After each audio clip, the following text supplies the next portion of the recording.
Hola, ¿cómo están? Bienvenidos. Esta es otra edición de Eduardo Ledesma Pregunta. Y en esta ocasión tenemos el privilegio de recibir aquí, en este caso en el Salón Auditorio del Diario Litoral, al maestro Carlos Washington Altamirano. ¿Qué tal, Pepe? ¿Cómo te va? ¿Cómo estás, Carlos? Bienvenido. Bien. Bienvenido a tu casa, Corrientes. Así es. Una casa a la que vengo muy de tanto en tanto, pero finalmente es mi casa. El poeta dice que uno vuelve siempre a esos viejos sitios donde amó la vida, ¿no? Así es. ¿Y en tu caso? Y bueno, yo tampoco me fui tan jovencito. Claro, 27 años tenías, ¿no? Tenía 27 años. Por lo tanto, no solo la niñez, sino también la adolescencia y una parte bastante grande de la juventud. Uh-huh. En aquel tiempo, alguien de 27 años incluso dudaba si clasificarse como joven todavía, ¿no? Sí. Ahora no, ahora uno piensa que alguien de 30 y tanto, incluso de 40, dice, es una persona joven. Claro. Bueno, no era así como se clasificaban las edades en aquel tiempo. Pero como digo, me fui a Buenos Aires, tenía 27 años, era un hombre joven, pero no un jovencito. Uh-huh. Carlos Altamirano nació en Corrientes el 26 de agosto de 1939 y es uno de los sociólogos argentinos más prestigiosos que tiene el país, de los últimos tiempos además. Es investigador del CONICET, profesor emérito de la Universidad Nacional de Quilmes, dirigió y es investigador del Centro de Historia Intelectual de esa misma universidad y junto con Beatriz Arlo creó la carrera de Sociología de la Cultura en el Instituto de Altos Estudios Sociales de la Universidad de San Martín. Es autor de numerosos libros, no nos vamos a detener porque vamos a estar un programa diciendo toda la obra de Carlos, pero obtuvo, entre otros puntos altos, digamos, podríamos determinar, a mi juicio, por ahí, la beca Guggenheim en 2004, y es el único intelectual de la provincia de Corrientes con 3 menciones CONEX, incluso tiene un CONEX de platino, reconocimientos obtenidos en el año 2004 por sus textos de ensayo político, en 2006 por su aporte a las ciencias políticas y en 2014 con diploma al mérito en letras y estatuilla por sus aportes al ensayo político y sociológico. Además, fue jurado de los premios CONEX. Fue jurado, sí. Y el último punto es que tuvimos el privilegio, es un honor, la verdad, que en diciembre del año 18, el año pasado, en diciembre del año pasado, estuvo en este mismo salón, en el Diario Litoral, presentando también una enorme obra, un libro que se llama... un libro que escribiste con Adrián Gorelick, que se llama, bueno, Pensar la Argentina, ¿no? Bueno, el título del libro en realidad lo coordinamos nosotros. Uh-huh. Cada uno de Claro. ellos, Adrián Gorelick por un lado y yo por el otro, escribió un ensayo dentro de ese Uh-huh. libro. Pero logramos la colaboración de un grupo muy valioso de estudiosos en ciencias sociales, en historia en particular, pero también en crítica literaria, y el libro ha sido juzgado muy positivamente. El título es La Argentina como problema, y eso quería decir, bueno, cómo a lo largo de un siglo, que fue el siglo XX, autores de diferentes signos interrogaron al país a partir de un tema o de un problema, uh-huh, considerando que ese problema era el problema central, aquel que obstruía el despliegue de las posibilidades, claro, del país. Bueno, y fue un libro que anduvo bien, y bueno, y después trabajé durante unos meses en este libro, que es el que vamos a motiva la ahora. invitación. Exactamente. Bueno, yo hice un extracto de apenas un par de líneas de tu currículum, ¿no? Sí.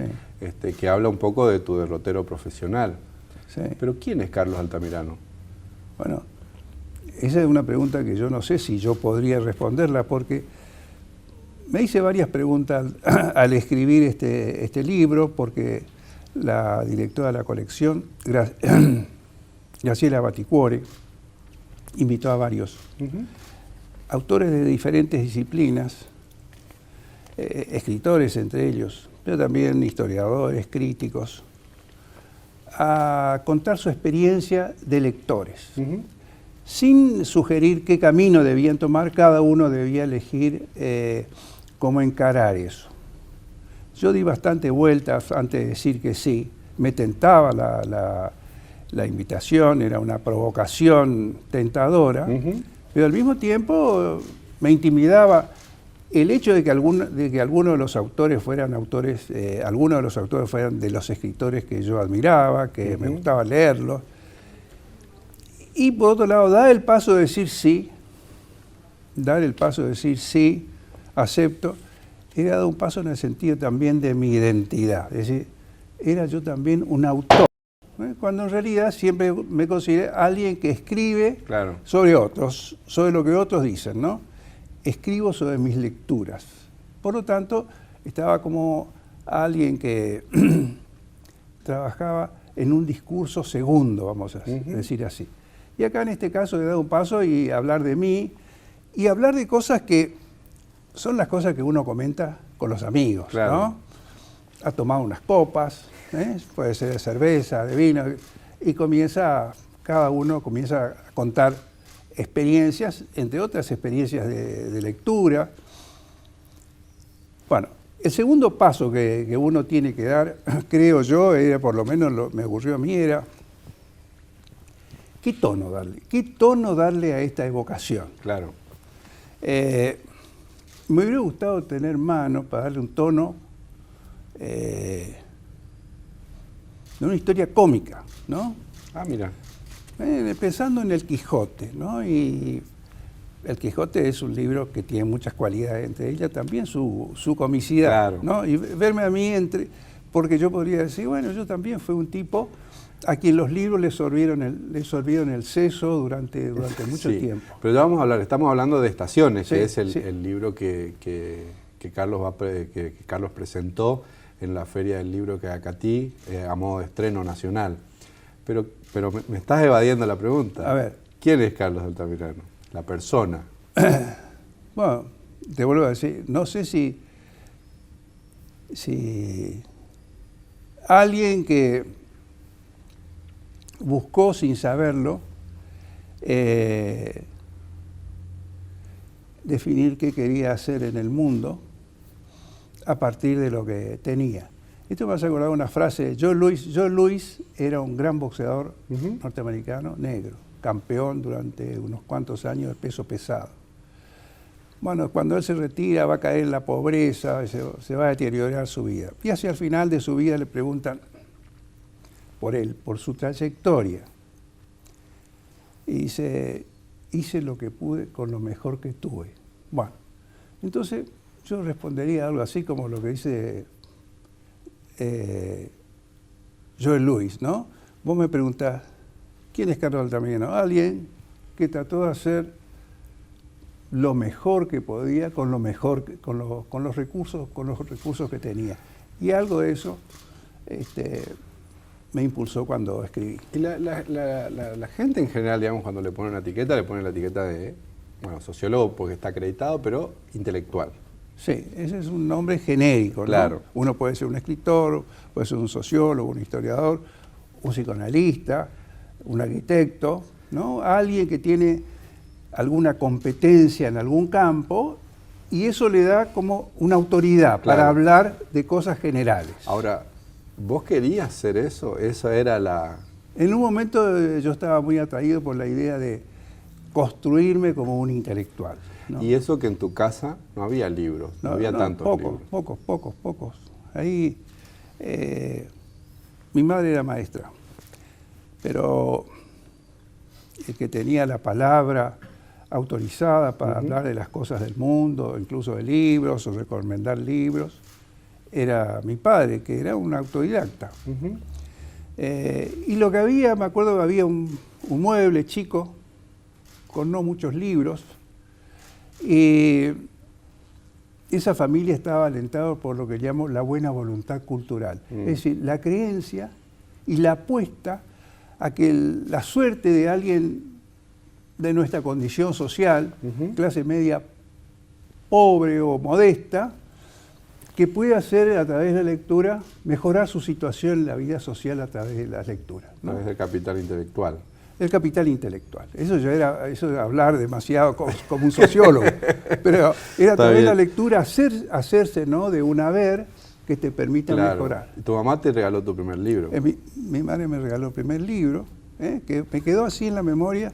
Eso, no me acuerdo cuál es el título del libro, no me acuerdo, sé que fue un libro de cuentos, pero ¿qué libro de cuentos, qué cuento era? ¿Y era cuento en prosa o era una especie de historieta? No, cuento con dibujos, ¿no? Un cuento, pero era considerado un libro. Ella me regaló un libro. Era el primer libro que yo recibía, hasta entonces leía historietas, como hacían los chicos, entonces no sé cómo es ahora la cosa. Pero... Un chico entonces, estamos hablando de los primeros años 40. De los primeros años 40. Bueno, ese libro haciendo el cálculo, yo digo, debe de haber sido, sumando esto y tomando en cuenta aquello, debe haber sido en el verano de 1946, ¿no? Que fue un año importante para la historia política argentina. Esa me iba a enterar yo después. Claro, después iba a poder objetivar y estudiar incluso. Estudiar, eso. Sí, así es. Ese libro, digamos, si bien no te acordás el derrotero, ese libro de cuentos, ¿te pasó a qué cosa? Me iba a pasar a otros libros de cuentos. Había colecciones para chicos, ¿no? Había una que se llamaba Los Pequeños Grandes Libros, que eran unos libros gorditos que tenían un texto en una página y un dibujo en la otra, un texto en la página. Esa era la lectura que hacíamos cuando éramos chicos y intercambiábamos con otros. Y después había una editorial que se llamaba Acme Agency, una editorial, no sé, norteamericana, y que sacaba también versiones reducidas de textos. Por ejemplo, Tom Sawyer, de Mark Twain, ¿no? Que fue uno de los libros así que más me encantó haber leído, no sé, a los 12, 11 años más o menos. Y es una versión abreviada. Yo después iba a leer la versión completa de Tom Sawyer, como de Huckleberry Finn. Pero me mantuve en una línea que era lo que se consideraba literatura para chicos. Claro. Y los libros de Mark Twain, que era un autor norteamericano fantástico, para mí entraban en ese reino, la literatura para chicos. Después me iba a enterar que la cosa no era así, pero también tuve que pasar los años y tener un poquito más de cultura para saber eso. Claro. Me mantuve, y a esa bibliografía, vamos a llamar así, que estaba hecha de historietas, de esta clase de libros. Me volví un experto en historietas, ¿no? Y mis compinches también lo eran. Y bueno, tratábamos de dibujar, a ver, y teníamos así una serie de ídolos que eran los tipos que nos parecían que dibujaban mejor y quiénes eran. Bueno, y ahí yo tuve el destello de una primera vocación que no salió, que era ser historietista, que quería también dibujar yo. Pero hay como un germen de querer comunicar algo, ¿no? Querer comunicar algo, no. Yo lo que veía en las propagandas era un tipo triunfante. Me acuerdo que aparecía un tipo con un vaso de whisky y dos chicas o algo así al lado. Yo decía que era lo más. Eso. ¿Y cuándo pones el paso que me parece para el resto, para nosotros, digamos, que es el paso fundamental a leer la otra literatura, la literatura universitaria? Sí. ¿Eso ocurre antes o en la facultad? Antes de eso yo comencé a tener amigos que leían igual que yo y que estaban más adelantados que yo. He encontrado a lo largo de toda mi vida gente que estaba más adelantada que yo y yo aproveché. Una vez decía que era como un oasis la biblioteca de Folguerá, ¿no? Sí, bueno, era la llamaban, creo que se llamaban así, la Casa Vieja, que quedaba en una parte de la casa. Yo ahora no lo podría reconstruir. Pero lo que sé que era Para mí era una sala inmensa, repleta de libros, llena de libros, ¿no? Desde el piso hasta el techo. Bueno. Y era un privilegio para uno acceder a eso, y claro, nos sentábamos ahí, leíamos y mirábamos los ojos codiciosos de todos esos libros, que nos parecía imposible que alguien en su casa tuviera tantos libros. Bueno, Juan José, a quien yo le debo el conocimiento de la poesía. Con él comenzó el conocimiento de poetas como Antonio Machado, Miguel Hernández, García Lorca. Yo hasta entonces no leía poesía, excepto la poesía que uno aprendía de memoria en la escuela. En la escuela, escolar. Él me ayudó mucho. Y la casa de esa, los libros esos, él nos decía todo que no pidamos los libros porque eran del padre. Bueno, de modo que nosotros estábamos ahí siempre como si estuviéramos en una heladería y no pudiéramos... Mirando como otro toma el helado, ¿no? Sí. Bueno. Vos decís una cosa en tu libro, en Estaciones, que es un libro que recorre un poco de esta experiencia lectora, pues sí, estamos ante un enorme lector. Una frase que me parece muy fundamental, digamos, que es que junto a mi labor lectora fui encontrando casi siempre la incitación de alguien más. Sí. Más o menos próximo, y ahí hay una enumeración: padres, maestras, amigos, profesores. Así es. Qué gran cosa eso, ¿no? Así es. Pero me pregunté, ¿y yo por qué leí esto? Esa fue la pregunta original. Siempre encuentro a alguien que me que te ayudó, impulsó. Claro. Es cierto que cuando uno se vuelve más grande finalmente cobra autonomía, pero durante mucho tiempo la voz de alguien me alertó sobre algo, llamó la atención sobre un libro que yo no hubiera comprado, que yo no hubiera visto, en el sentido, no de que no, sino que hubiera pasado... Que no estabas preparado para ver, digamos. No estaba preparado para ver. Bueno, y eso ocurrió antes de la facultad y después, incluso también durante la facultad. ¿Qué es tu ego historia lectora? ¿Qué quiere decir eso?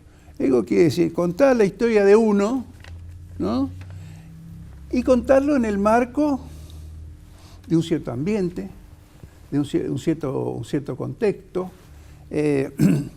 practicar cierto autoanálisis, porque yo ya no me podía contemplar con la ingenuidad de alguien que ignora cuáles son los procedimientos que emplea al estudiar a otro. Entonces, podía yo reflexionar sobre mí mismo, ignorando esa distancia que uno toma respecto de lo que cada uno dice. Bueno, así que uno podría decir, esto fue como una especie de autosocioanálisis, no que me empeñara en hacerlo así, sino que no podía no hacer así, ya tomar mi propia trayectoria, incluso mis ideas, con la distancia que da el tiempo, con la ironía. Una de las cosas que yo creo que tiene este librito es un tono irónico que recorre sus páginas. ¿Hay una idea de lector tuya? ¿Pudiste hacer tu propia idea de lector? ¿Qué lector sos? Sí, ahora he vuelto de nuevo a salir del campo de la lectura, esa que yo llamo la lectura docta, que es la que uno aprende en la universidad, para tratar de recuperar el gusto por la lectura, el engancharse con la lectura, ¿no? Hace poco, por ejemplo, volví a leer La Guerra y la Paz de Tolstoy, y me volví a enamorar de Natalia, me volví a ver esos bosques, esas escenas de caza. ¿Sos lector de libros gordos? Sí. ¿Te gustan? Sí, me gustan. Y tengo amigos con los que converso y nos damos... Antes había vuelto a leer la Ilíada, después la Odisea, y trataba de pensar en qué me hace qué se relaciona con la... Y veía, no, podía ser western, es decir, gente que se mata una a la otra. En fin, mezclar géneros. Claro. Mezclar quiere decir en la lectura, pero ya no una mezcla que esté guiado por la pretensión de escribir algo que sea, ¿cómo decirlo?, solemne, serio, ¿no? Hallar...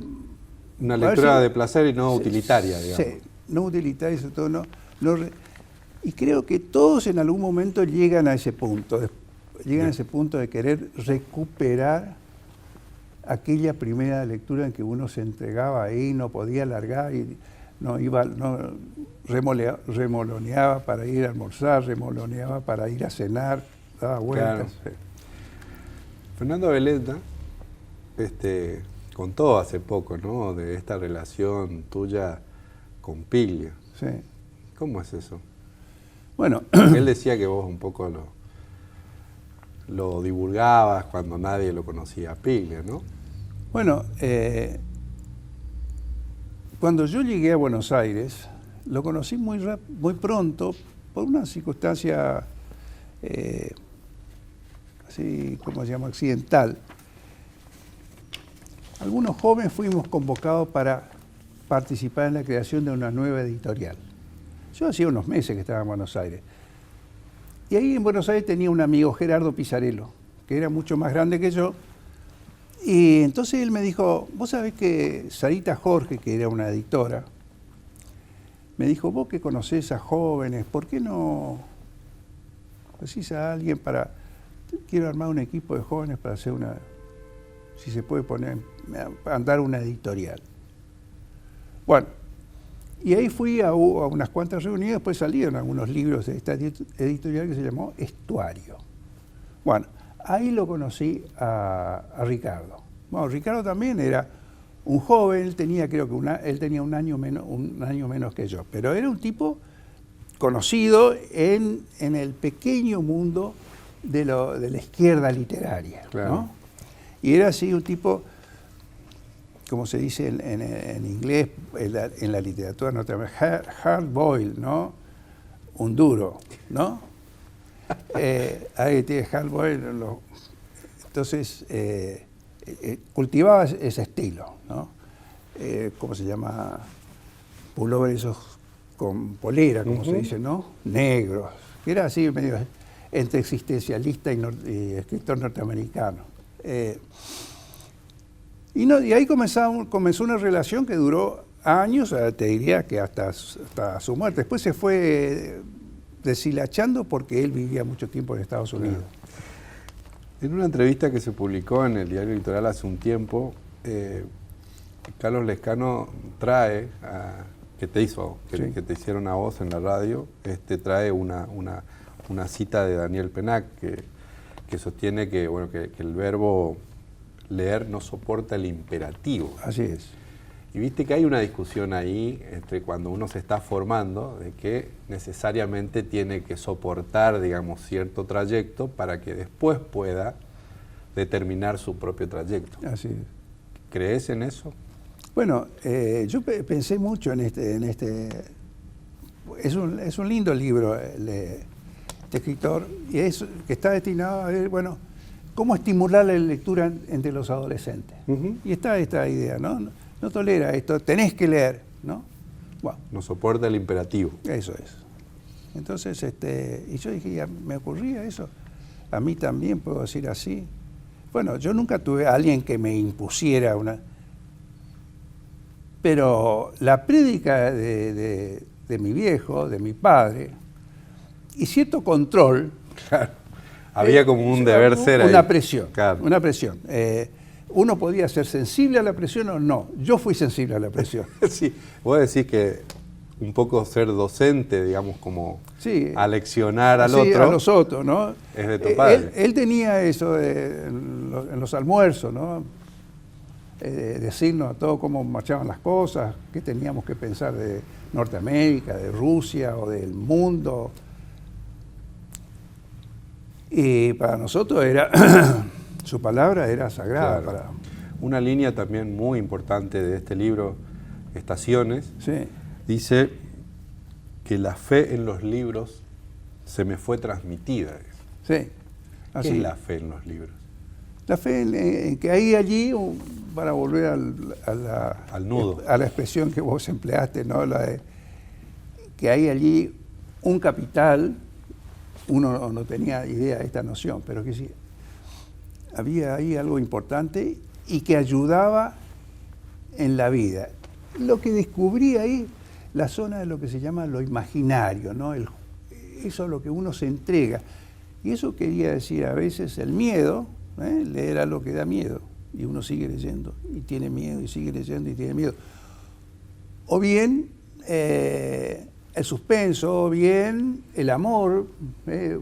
Hay una serie de aprendizajes que uno hace de los libros sobre las mujeres, para los varones, y supongo que para las mujeres. ¿Vos creés que el libro tiene que generarte alguna sensación?